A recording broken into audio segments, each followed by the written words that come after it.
မင်္ဂလာပါခင်ဗျာ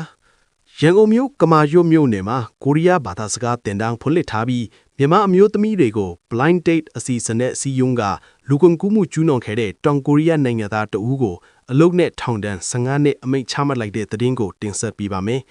ဒီအမှုမှာပါဝင်ပတ်သက်တဲ့မြန်မာအမျိုးသမီး2ဦးကိုလည်းအလုတ်နဲ့ထောင်ဒဏ်10နှစ်စီအသီးသီးအမိန့်ချမှတ်ခဲ့တယ်လို့မြန်မာနိုင်ငံရဲတပ်ဖွဲ့ကထုတ်ပြန်ချက်အရသိရပါတယ်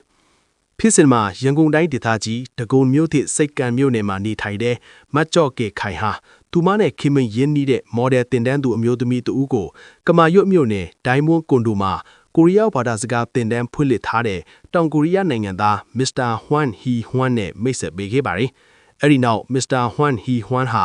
တောင်ကိုရီးယားနိုင်ငံသားနဲ့လက်ထပ်ပေါင်းသင်းမယ်ဆိုရင်တင်တောင်းငွေပေးမယ်တလကိုအိမ်တောင်စရိတ်အဖြစ်ငွေကျပ်15သိန်းကနေ30အထိရရှိမယ်ဆိုပြီးမတ်လုံးပေးစီယုံခဲ့တာပါ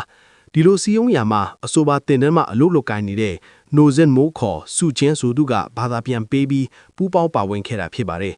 အဲ့ဒီနောက်မှာတော့တောင်ကိုရီးယားနိုင်ငံသားမစ္စတာဘန်ဂျုံချော်ဆိုသူနဲ့တွဲဆုံပေးခဲ့ပြီးရွှေရကွန်ဖျားနဲ့ပြည်သူရင်ပွင်တို့မှာမင်္ဂလာဆောင်မှတ်တမ်းဓာတ်ပုံတွေရိုက်ကူးခဲ့ပါတယ်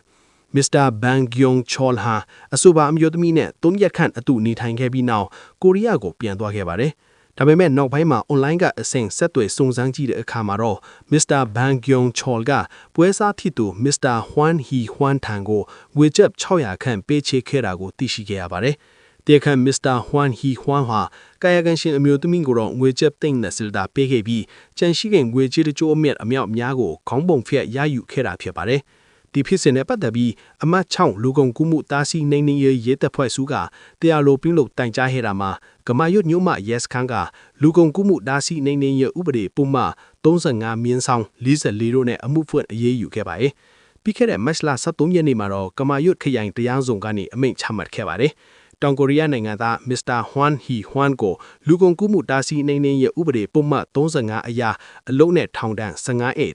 တရားခံကြော့ကေခိုင်နဲ့နိုဇင်မိုးခေါ်စုချင်းတို့ကိုတော့ပုံမှန်35/44အရာအလုံးနဲ့ထောင်ဒဏ်10နှစ်စီကြာခံစေဖို့အမိန့်ချမှတ်ခဲ့လာခဲ့ပါတယ်။ဒါကြောင့်ပြည်သူတွေအနေနဲ့လည်းနိုင်ငံခြားနဲ့လက်ထပ်ပေးမယ်ဆိုတဲ့မှတ်လုံးပေးစီယုံမှုတွေငွေကြေးအမြောက်အများရမယ်ဆိုတဲ့လိမ်မှန်မှုတွေကိုတတိပြုဆင်ခြင်ကြဖို့တိုက်တွန်းရင်းသတင်းကိုအဆုံးသတ်လိုက်ရပါတယ်။ကြည့်ရှုပေးခဲ့ကြတဲ့အတွက်ကျေးဇူးတင်ပါတယ်ခင်ဗျာ။